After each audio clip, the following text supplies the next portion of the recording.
Samuel, do you want to go? I want to go, but my mom and dad no. Why? Why no? Because I am young and my school, my school. That's where you lived. You lived in. I live in Korea. Oh, you lived in Singapore. Yeah. Singapore. Oh, Philippines. I go.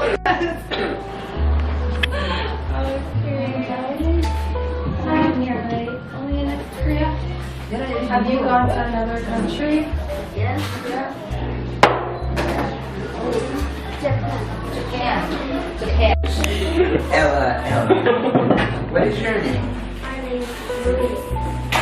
Louis. Louise. Oh, wow. And your name? My name is Elsa. Asla. Elsa. Asta. And your name? Julia. My name is Julia. Julia. What are you doing, Julia? Very shy. What's your dream? What is my dream? Oh. What? When you were young, what was your Oh. dream? Yeah. Interesting. Interesting, right? Oh, you prepared. Very good. I just wanted to be happy every day. And if I was playing a game, I probably wanted to win. And if I was eating ice cream, I probably wanted to eat the whole ice cream cone. Great. And whatever I did was fun. And if you keep living that way, where every day is fun, and then you get bigger, and your whole life is a dream. Oh, but they cannot understand all things, but they can feel. So.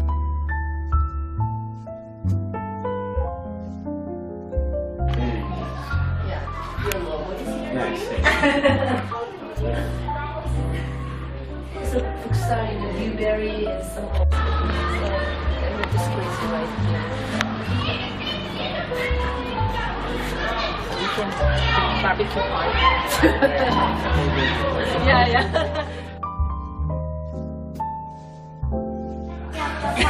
Hard for me too, but I can try. Okay. So if you don't have any questions at all, Hello. Oh, okay. This is a you. And when you transform myself, let's say. Yeah. When you transform myself to. Hello, say. Hello, I'm a bee. These are you. Hello, I'm a bee. Ready to Wake up. explore? Wake up. Come on, let's go explore. Wow, no. No, all we did yesterday. Chloe, you know what we did? Oh, Chloe. Not for sure. I think you can come. Cool like this. Let us go for a so next year we're going to have a new day.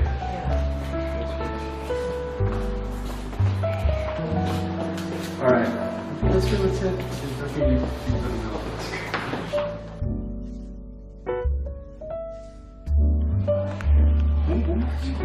good. For example, which club would you like to join today? Making clear that tomorrow you might want to join something different. So that everything is flexible. Everything. In 10th grade. So we want to teach them that everything is flexible. Right.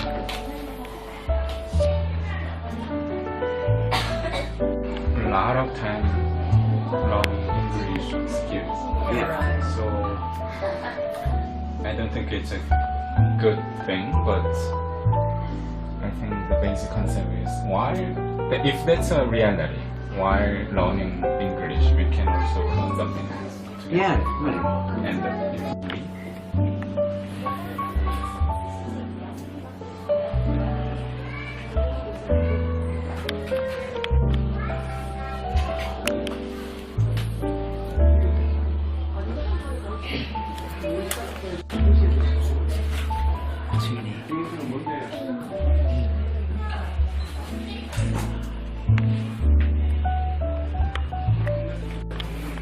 Good.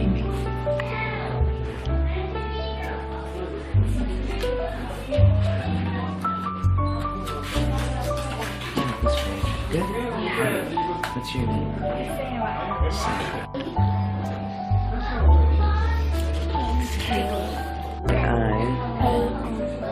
J-I-J-I-A-N. Thank you, Jan.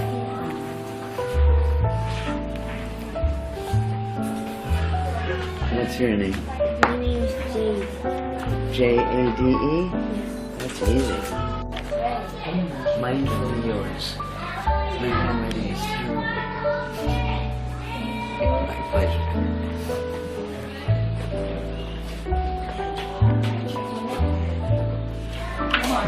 What's your name? Sue.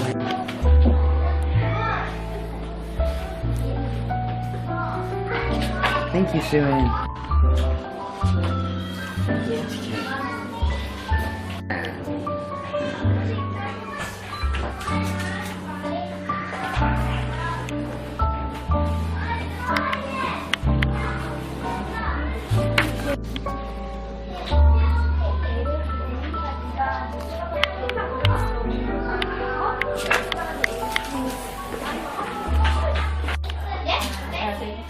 Ellie. E-L-L-I-E? A-L-L-Y. Oh, it's Allie.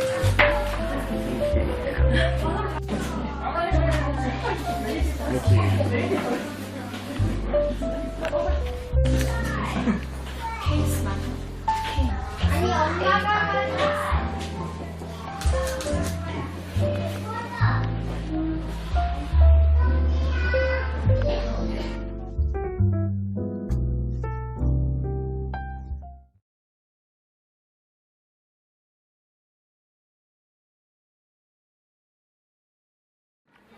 Hi, I'm Ellen Langer. I'm here to tell you that I'm enormously impressed with the Ellen Langer Institute.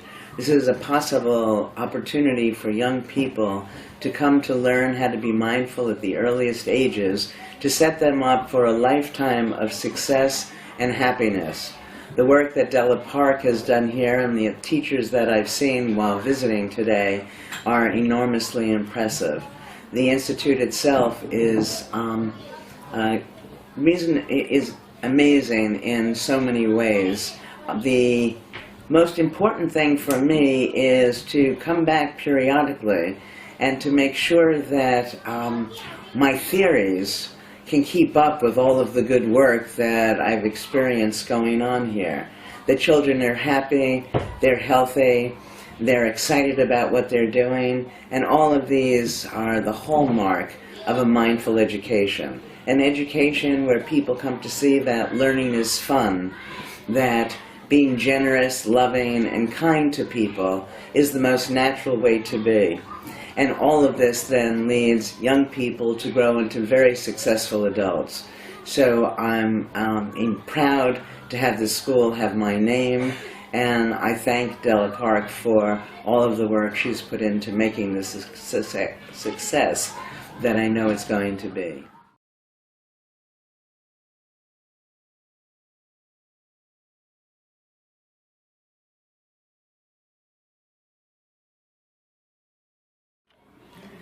It's a great pleasure to be here at the Ellen Langer Institute. I am enormously impressed, even at this early stage in its growth, with the work that Della Park has done.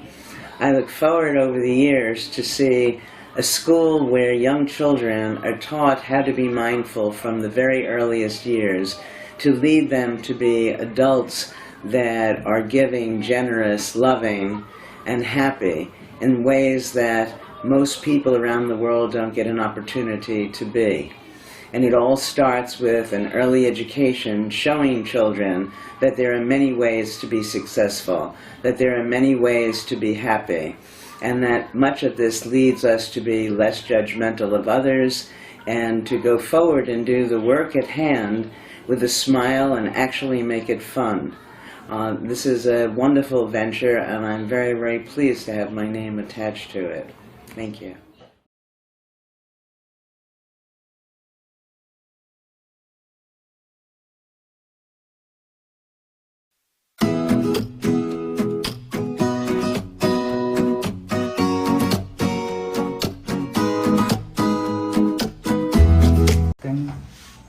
Hello, my name is Captain, and today I will talk about my research related between colored letter and bold letter. First, I will talk about humans perceive things through eyes. First, light collides with the object. Then, the reflected light go into our eyes. Next, visual cells perceive the light. Finally, the information is delivered to brain, so we can perceive the things through eyes. So I had a question while I was memorizing English word. People perceive each new stimulus differently. All stimulates are perceived differently based on the source of the information, like color versus sight. So, which one will be effective to perceive, color one or both size, big size or small size one? So I made a hypothesis. My hypothesis is that people will retain the memory of the color information longer than the size information because people could perceive the color information faster and more efficiently. First, I divided into 3 groups. For A group, I gave colored word list, and for B group, I gave them different sized letters word list, and I gave control group to normal word list. They are the same words, and I gave them 10 minutes to memorize, and they took a test, and I scored it. In detail, the total 30 people participated in my test.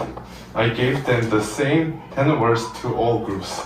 And then I controlled the level of difficulty in memory test to avoid the flooring effects. If people perceive the more word, they will get the higher score.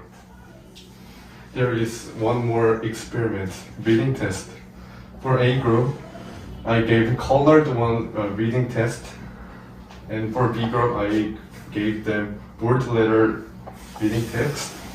And for control group, I gave normal one, and I measured the time they have spent until they get right answer.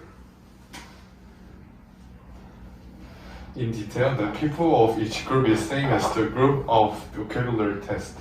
All people who attended to this test get first grade in high school test. It means their reading skill is similar.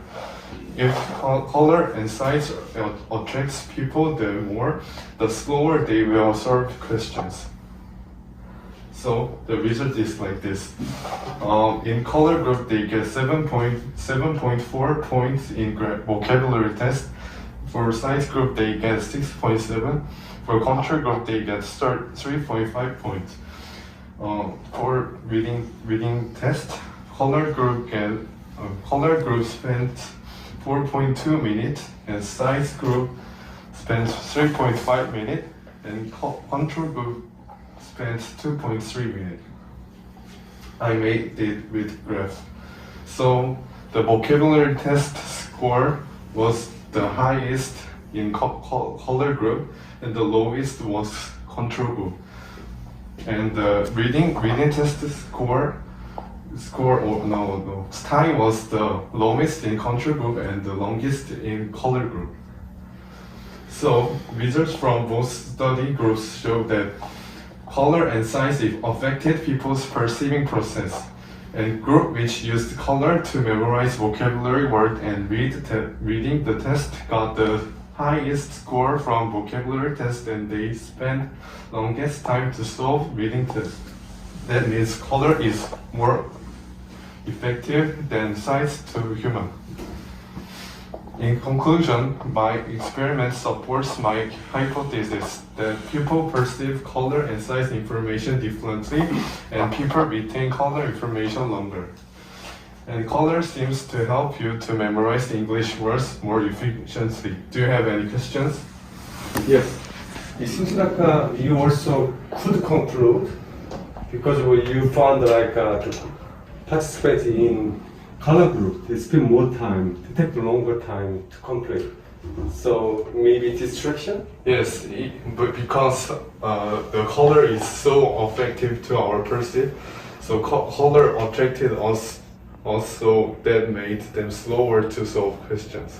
So maybe, Yes, Yes. so it means people perceive color better than sights or normal things. interesting. You color the word Yes. in different colors, but do you also think the test result will be the same if you color the words in the same color? But same color will not be efficient because they are all same. The purpose to color differently is to check how color is effective to our brain, the different color. If you were to do the experiment again, what would you change and what would you keep the same?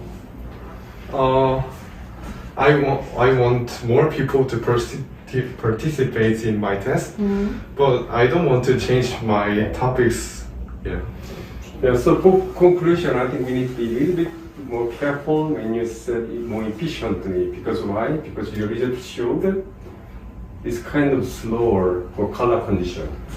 Is that right?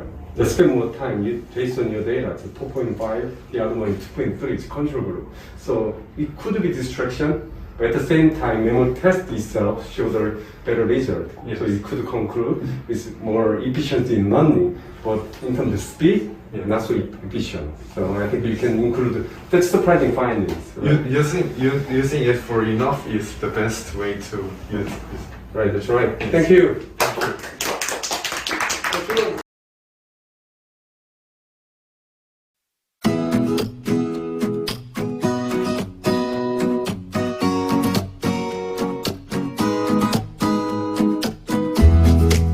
Then Hello, I'm Lily. Today I will talk about can we use our sense of smell to solve crimes. Before we get to the point, let's talk about how it gets to the brain when we smell it. First, we smell a rose, then olfactory receptors turn the smell into an electric signal and send it directly to the brain.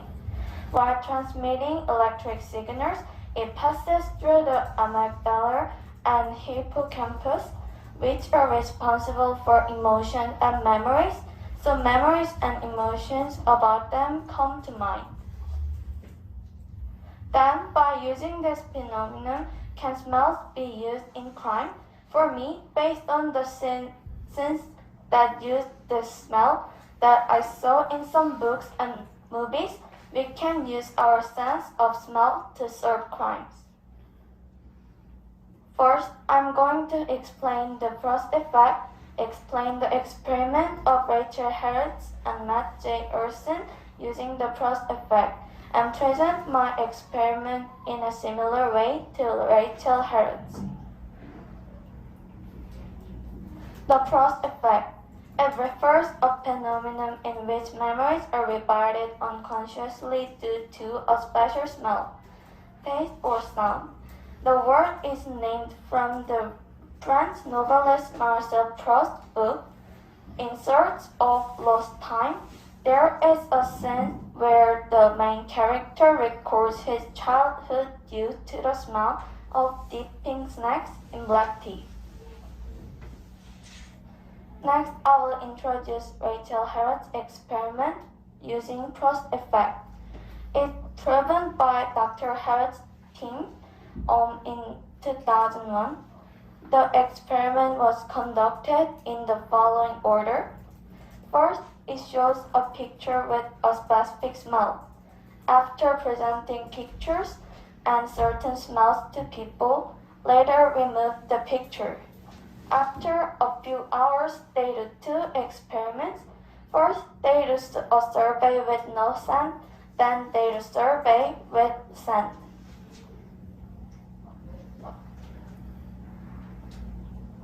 The result was this. People could have a better recollection of the past that was associated with a certain smell when they smell it again than when they saw the picture only. Also, his screen their brains using the MRI while they smell. That the amygdala and hippocampus were more activated than other parts of the human brain.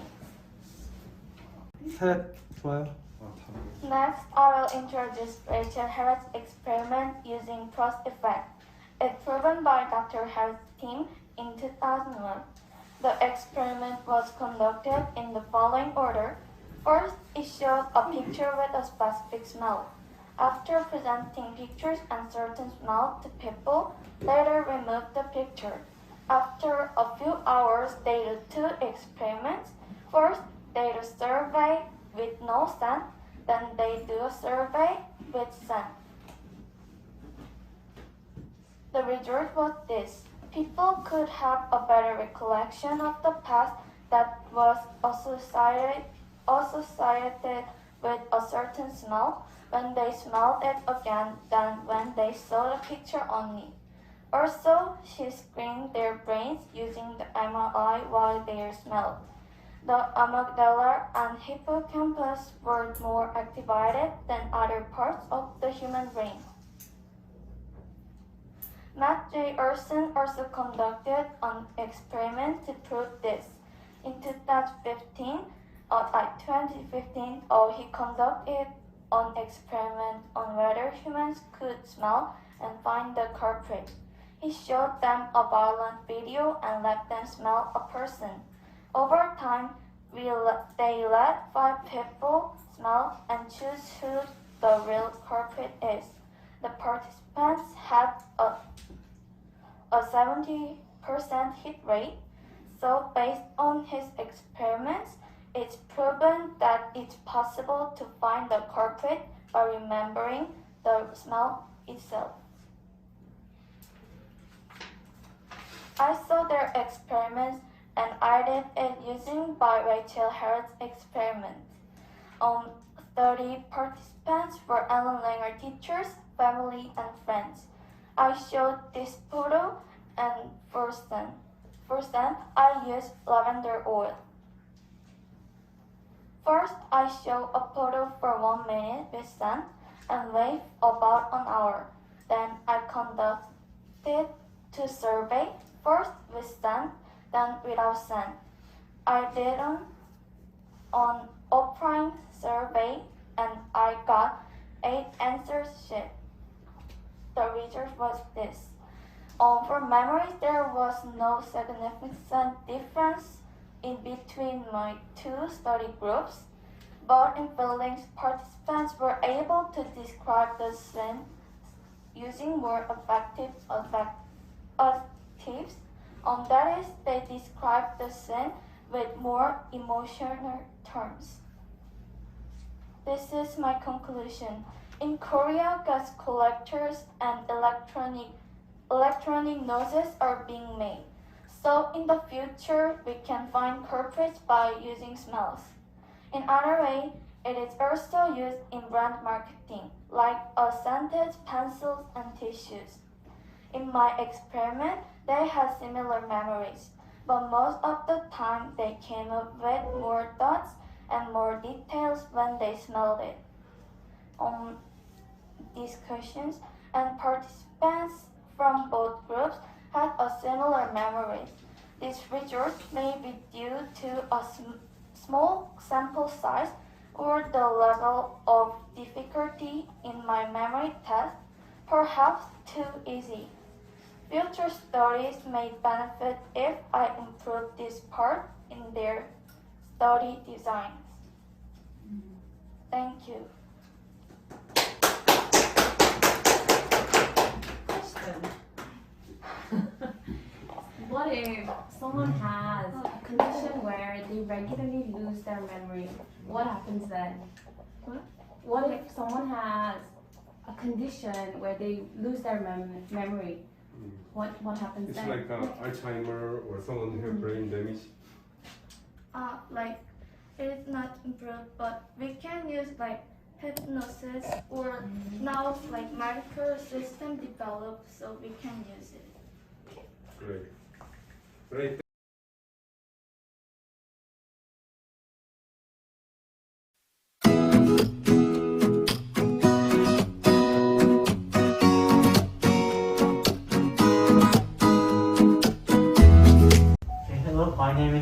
and today I will have a presentation about my science research. And okay, my topic is when do we feel movement? So one day I was watching a video and I felt curious about when do we feel the motion film as a natural movement. So before I tell my hypothesis and my experiment, I'll introduce about FPS. FPS is frames per second, which basically means how many pictures you can see in 1 second. So my hypothesis was that people will begin to feel motion film as a movement when the film has FPS between 10 and 20. So I did an experiment. I made 6 videos with 6, 12, 18, and 24, and 30, and 60 FPS. Then I showed them in an order to the numbers.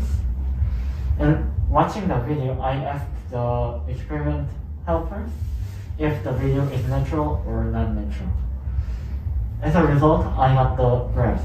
As we can see, only one people answered it is natural in 6 and 12 frames per second. But from the 18 frames per second, people begin to feel natural. And in 60 frames per second, every people said it is natural.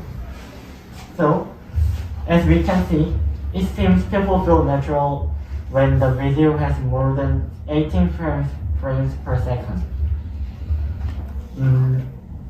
In my experiment, I didn't have enough time and enough participants to help my experiment, so I couldn't get much samples. And I hope the results will be more reliable when we have a bigger sample size. Any questions? No? Thank you. I agree.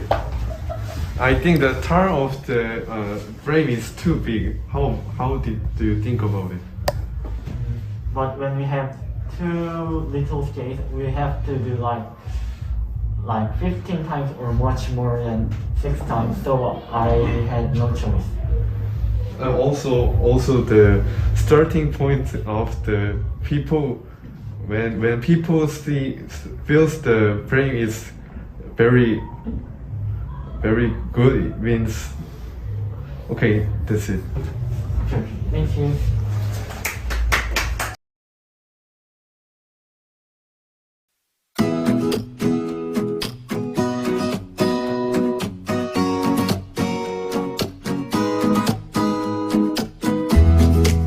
Hello, my name is Clara, and today I am going to talk about what my experience was and how I made the conclusion.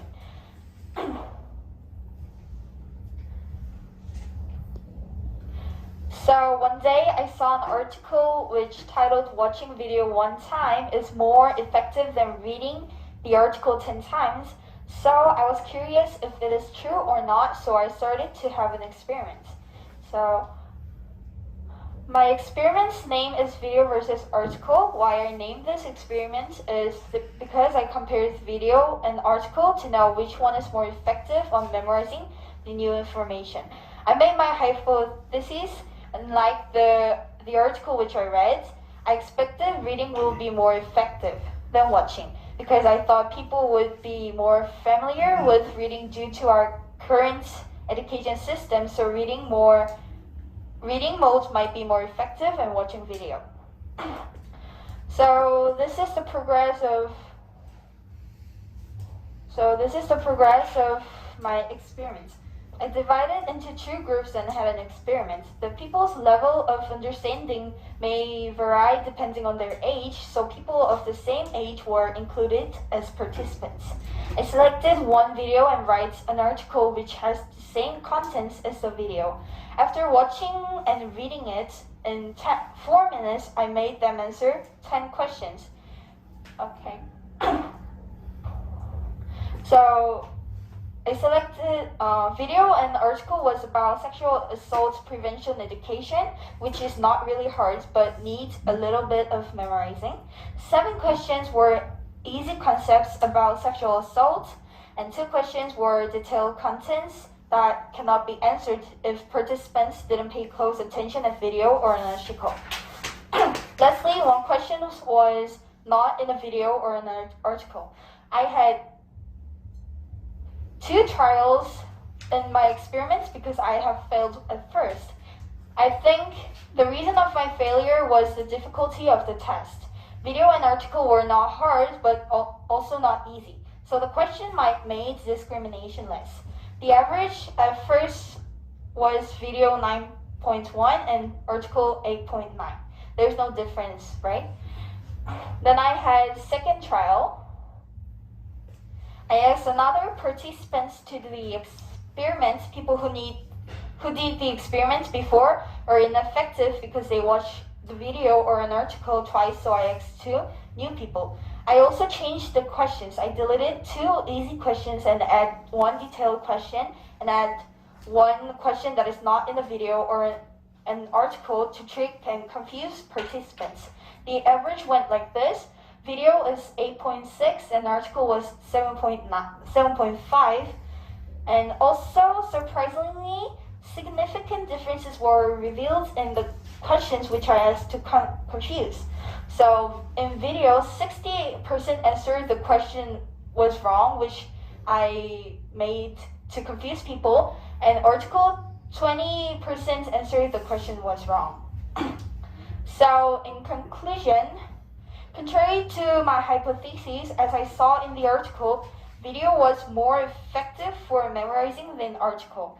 I was thinking why, and I think this is the answer. Video has pictures or photos that support the explanation. Also, people watching videos can imagine more things and understand what videos want to say. Also, I thought that... Okay, I'm sorry. Also, I thought that that's also the reason why advertising agency uses video marketing more than written content. It can help people to understand more than written content. So thank you for watching, and have any questions? Okay, thank you.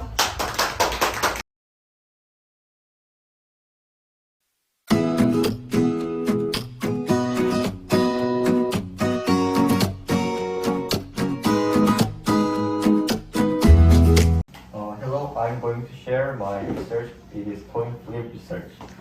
One day I saw a coin on my desk and I saw it just fell. After this situation, I started thinking which side will come more in coin flips. Many people think it is 50%, but I have doubt, so I made a research.